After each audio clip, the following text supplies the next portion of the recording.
William, do you want to add something to that?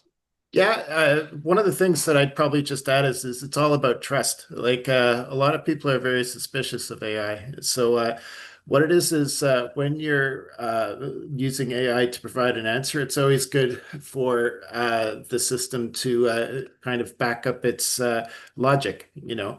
So when it says, you know, you should, for example, like raise your prices or evaluate the performance of a business and stuff. It's like, okay, why do you think that? Like, why does the system believe that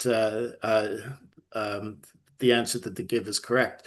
And then they can break it down. And then when people look at the reasoning behind it, then they kind of go, yeah, you know, this is actually sound. And everybody appreciates when it's saving people time. So that's why a lot of people are buying into it, is because a lot of the time the AI is right. Now, the few times that the AI is wrong, at least you can kind of go through the reasoning and say, okay, I don't agree with that. So it might not be perfect, but it's a nice tool that actually does save most people time.